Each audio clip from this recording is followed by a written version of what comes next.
Okay, so what are the top 10 ways to really make your offer stand out, Justin? First and foremost, obviously price. Like, you got to make sure that the price is going to be competitive.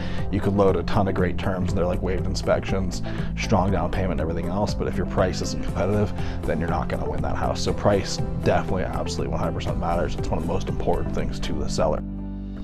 Second thing, the appraisal coverage. So in our market with homes escalating up above the list price significantly, the ability to cover that gap if the home doesn't appraise for how high you're escalating can have a big impact on being able to get your offer accepted. So you can specify in your offer exactly how many extra dollars you could cover if the home didn't appraise. Because in a normal market, if the home doesn't appraise, the seller has to reduce the price to the appraised amount or put the home back on the market, and neither one of those things is good for the seller. And so that's on the minds of a lot of sellers in our market right now. The third one is the inspection strategy. About 90% of buyers are waiving their inspections right now, so they're contingencies. So if you have an inspection contingency, it can be super hard to get your offer accepted. You need to have a different approach, either a pre-inspection, a seller procured inspection, something like that. I've got a whole video of breaking down inspection options in our market.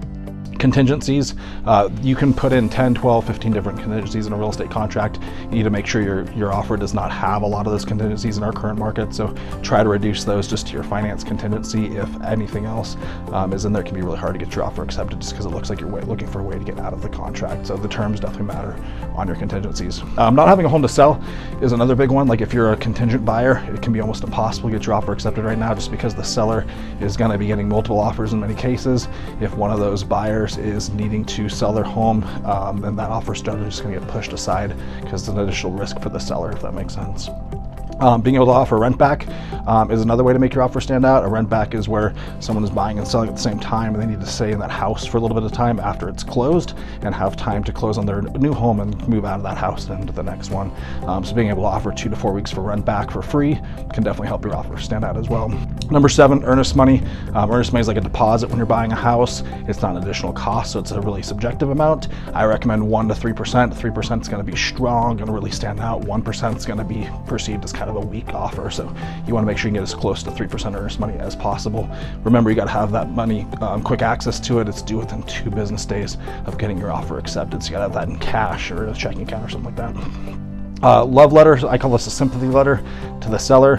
I like to include these with all my offers, just a letter from the buyer to the seller explaining who you are, what you love about that house, and then most importantly, a picture of you doing something fun with your family. The goal is to just humanize you and make you really stand out and be more than just a name on a piece of paper. A lot of sellers care about who's getting the house next. That's one way that they can definitely connect with you without you actually meeting them. The 9th one is communication with the listing agent. It's really important that your buyer agent has really close communication with the listing agent throughout the whole process.